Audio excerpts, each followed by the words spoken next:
Ambassador Barbara Woodward, the permanent representative of the United Kingdom to the United Nations and the President of the Security Council for this month, welcome to our network. Well, thank you very much. It's a delight to be here. Thank you. I'd like to start by the session on Yemen, which was held today under your presidency, and to the excellent briefing by the Special Envoy Martin Griffiths.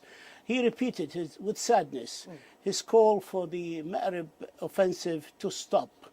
Can the Security Council help him by giving some teeth to his call and not leave it to the good nature of the Houthis to react or respond, or not to respond, to his call for a ceasefire? You're right. I thought it was very striking today when the Special Envoy Martin Griffiths described his feelings as saddened and disheartened. And I think it reflects the extraordinary series of offensives that we've seen in Yemen. We talked last time about the attack on Aden Airport. We've since seen the attack on Arba Airport, and now the offensive against Ma'rib. And that's particularly distressing because over 1 million Yemenis have sought refuge in the town, which is obviously important. So absolutely, I think we heard unanimously from the Security Council that this conflict needs to stop, that the only way forwards is through a political settlement, a negotiated solution, but we also have a pressing humanitarian situation in Yemen. So thinking about the 16 million people who face famine and starvation, of whom 2 million are children. And so we'll do what we can at the pledging conference on the 1st of March to raise money for that, but also to try and support Martin in existing channels and new channels to bring the parties together for further talks. When will the Council tackle the issue officially through a statement or resolution of the attacks on Ma'rib, attacks on Abha Airport, even the attempt on the 10th of December on the Aden Airport trying to kill the whole Yemeni cabinet of the legitimate government? Today we heard a lot of condemnation, including from the Russian, the Chinese, and everybody else, for the Ma'rib offensive, which is described by local, it's unprecedented in the Yemeni war and its ferocity. When do we expect an actionable or action from the Council that put an end and put enough pressure on the Houthis to stop these attacks? Well, I think you heard today, this was an open meeting of the Security Council, so all of the statements were open, on the record, televised, and you heard the unanimity of the condemnation of the attacks, of the unanimity of support for a peaceful settlement and for support for humanitarian aid. So I think today was not the time for a product, partly also because we will be renewing Security Council Resolution 2140 on sanctions, we hope by the end of this month. And I think that is the time for us to have a very targeted product, which we hope will contribute to movement towards a political solution in Yemen. Do you feel there is any response for stopping the violence, which was echoed by the Secretary General first of all, and then the Council, different countries, because you cannot even help the Yemeni people to face the pandemic of COVID-19 and give them the vaccines they need because of the violence that exists. Is there any response from the Houthi, even on the humanitarian level, to stop the violence in order to help the world community to help them? So, as you heard from Mark Lowcock, this is a really important, getting humanitarian assistance, food, medical aid, water, shelter to Yemeni people who've been displaced is a top priority. But you're right, there's a particular priority around COVID vaccinations, and that's why yesterday in the Security Council my Foreign Minister chaired a special meeting of the Security Council to look at getting COVID vaccinations to hard-to-reach groups who may not be covered by existing government plans. About 160 million people in the world like that, and overcoming those barriers, whether they are displaced or they're living in conflict zones, I think will be really important for them for humanitarian reasons, but also none of us is safe until everyone is safe, so we need to get the vaccines out around the world. But if we don't get the response, the needed response, the positive response by the aggressors, by the Houthis who are waging the war in Ma'rib, what can you do as a Security Council? So I think we were very clear in the Security Council this morning that it is the Houthis who need to stop waging the attack, in particular need to stop the assault on Ma'rib. And we asked Martin Griffiths when he next planned to engage with the Houthis. We also talked to General Guha about the difficulty of access and monitoring the process there. So we are trying to engage very hard to restrain the Houthis and to bring them back to the negotiating table. You know, there is a lot of, and I'm sincere with this, I've heard a lot of criticism from Yemenis that when Hodeidah, which is less than 500,000 inhabited civilians, was in trouble a few years back, the council acted much more urgently and much more forcefully than now when Ma'rib is facing the attacks, and there are more than 2 million civilians living there. Millions, he said, Martin Griffiths in his briefing. Why that disparity? Why aren't we so keen to move on and save lives in millions in Ma'rib when we moved so fast in the Hodeidah case? So I think the Security Council was very clear today that they were completely appalled that more than 16 million people in Yemen were at risk of famine. 2 million of those are children, and all of the other disruptions that have come from war, whether it is the attack on Hodeidah, the functioning of Sana'a airport, or now Ma'rib, other centres. So the aim of the Security Council is to try and bring the parties back to a negotiated settlement, because that is the only way to bring peace to Yemen. It's a tough task, and Martin Griffiths is amazing. That is, because Martin Griffiths actually made it very clear that without a political process, that no ceasefire can be guaranteed. Yes. How close are we? Yeah. Are we any closer than yesterday? So I think it's hard. We've seen some positive developments, I think, with the announcement from the United States of their special envoy, Mr. Lenderking, for Yemen, and I know that Martin Griffiths, the UN special envoy, is in close touch with them. So I think we've now got more activity in the region. I know that Martin Griffiths has had productive talks with many of the regional partners, including Saudi, as we discussed before, including Iran. So he is slowly trying to bring parties together to move us towards a negotiated settlement. But I do agree, the latest assault on Ma'rib, coupled with the assault on the Arba airport and then the previous one on Aden, is very difficult to see as part of a pathway to peace. Indeed, Martin Griffiths did speak about the deteriorating situation on the ground, but he also spoke about renewed international momentum for a peaceful resolution. Is that because of the invigorated U.S. role in the Yemeni crisis? So I think you're right. When he talked about renewed international momentum, he particularly cited the appointment of Special Envoy Lenderking by the United States and the talks that they've been able to have. I think he was probably thinking too of the clear message in President Biden's speech to the State Department about trying to move forward with the bringing peace to Yemen and resolving the conflict there.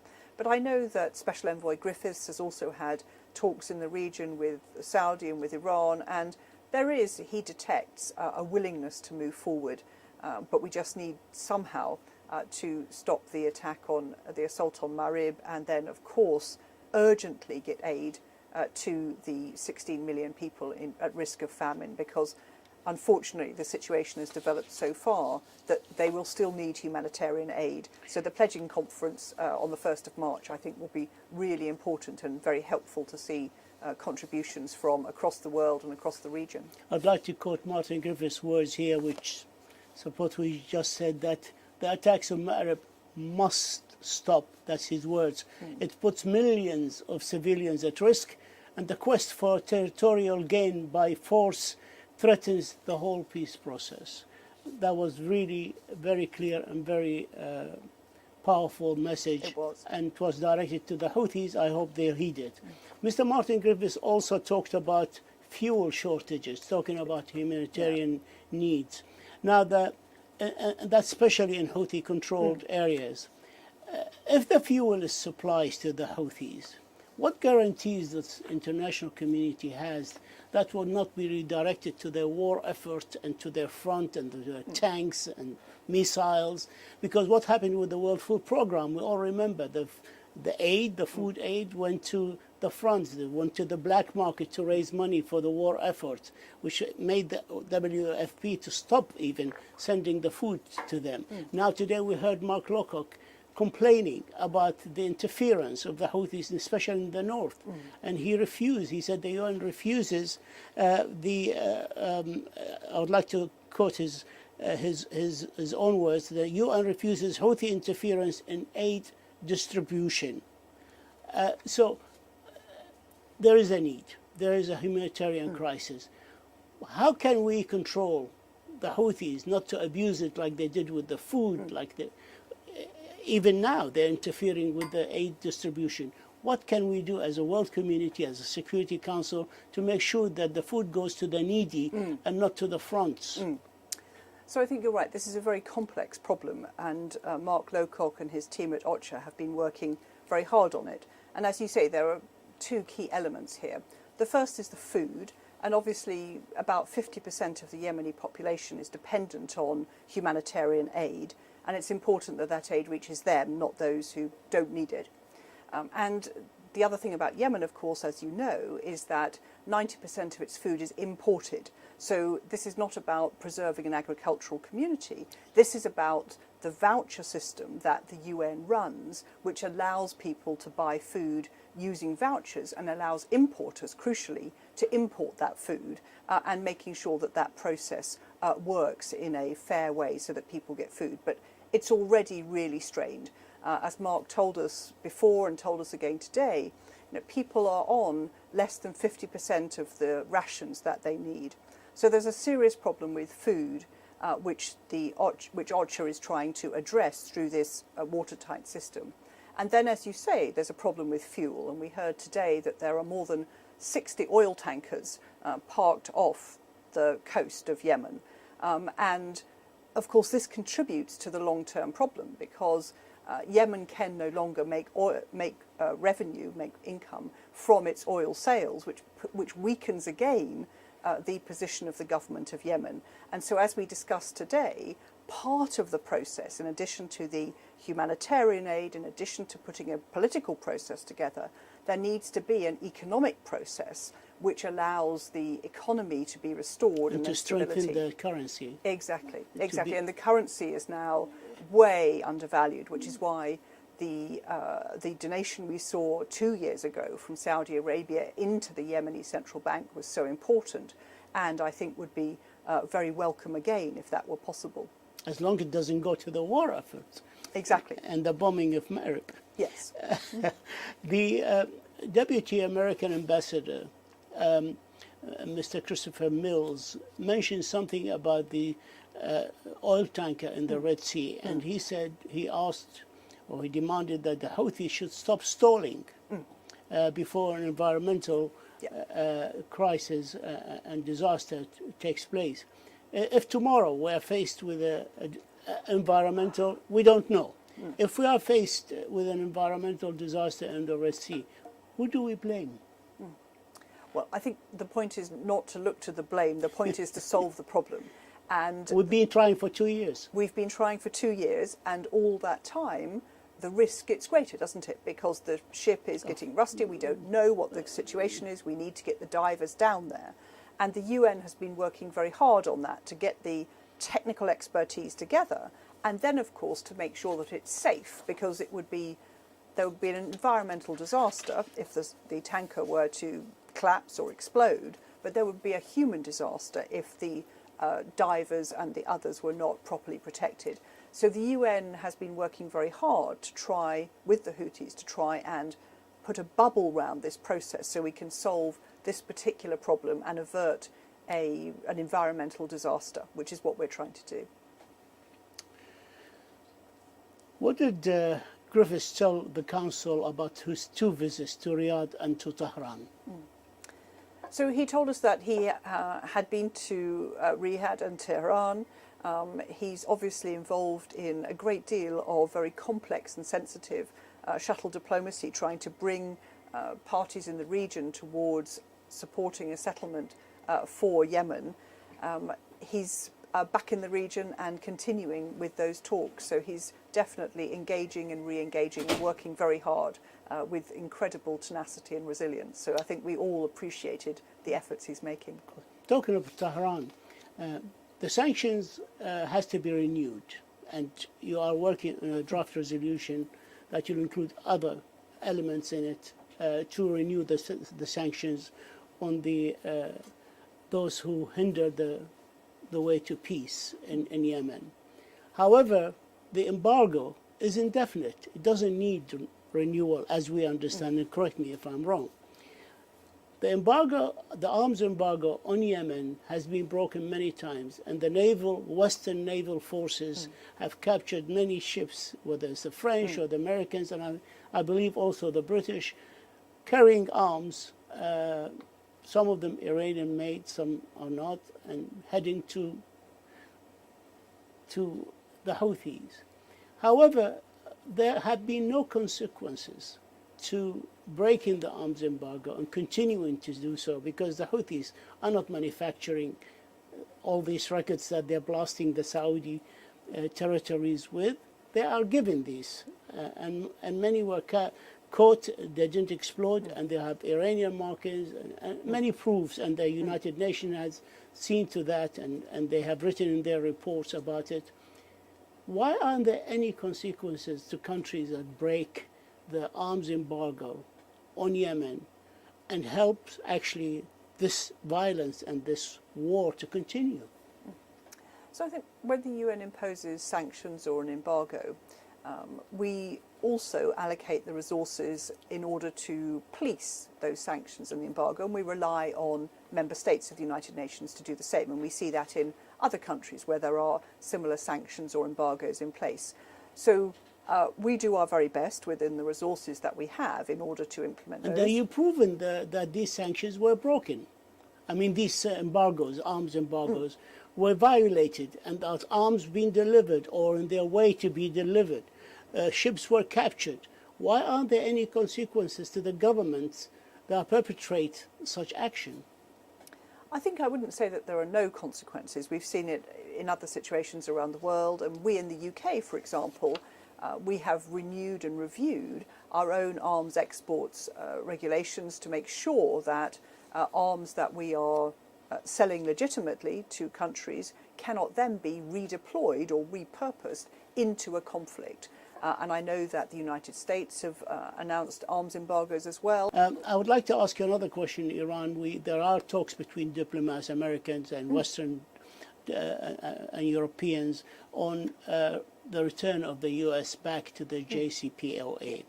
Can you see the United States rejoining, and would you be happy with the United States rejoining without Iran first dealing with these violations of the level of enrichment, of the access to the inspectors? And I understand the head of the IEA, either he's in his way to Iran or he's there, I'm not sure. But there are many violations that are increasing and worrying Western countries, and they issued statements, joint statements on them. Can you see the United States joining or rejoining the JCPOA without Iran dealing with these violations, and also dealing with the ballistic missiles testing and production, missiles that are capable of carrying nuclear hits? So, as you said, the European 3 foreign ministers, so France, Germany and the UK, met and agreed a statement today in Europe with the Secretary of State Antony Blinken, tackling exactly this question. So they expressed their concern about Iran's moves, going back to, as we discussed earlier, the announcement to increase enrichment, and right through to the more recent announcements that Iran would activate the additional protocol by the 23rd of February if they weren't satisfied with US progress. Now, I think that's a very negative and a very unhelpful statement. We don't need false deadlines at the moment. On the other hand, I think it is very positive that we've seen strong signals from the United States that they want to rejoin the JCPOA, and that's very clear in the E3 plus US foreign minister's statement today. And of course working closely with China and Russia to regroup around the JCPOA, because I think it's worth remembering that the most important thing, the ultimate goal, is to prevent Iran acquiring a nuclear weapon. So this 20% enrichment of uranium, there is no civilian justification for that. So we should keep that goal in mind as we move forward. But I think the E3 foreign ministers with the US today made a very important statement in that regard. How high is it in your priority, and this is my last question to you, is the dealing with the ballistic missiles program and its production and its testing, and also to stop Iran meddling in other countries' affairs and supporting terrorist groups, whether it's in Iraq or in Syria or in Yemen or in Lebanon. How important these other issues are? How high are they in your agenda? I would say they are high in my agenda, but more importantly, they are high in the E3 plus US foreign ministers' agenda, because they're very clear in the statement that once the JCPOA is reconfirmed, reactivated, they want to move on then to a stronger, more comprehensive agreement which would be able to address these issues. Ambassador Barbara Woodward, the United Kingdom Permanent Representative to the United Nations and the President of the Security Council for this month. We thank you, Madam President, for this exclusive interview, and we wish you the very best of luck for the rest of the month, and we definitely will have more opportunities to talk together. Thank you so much. Thank you. I look forward to it. Thank you.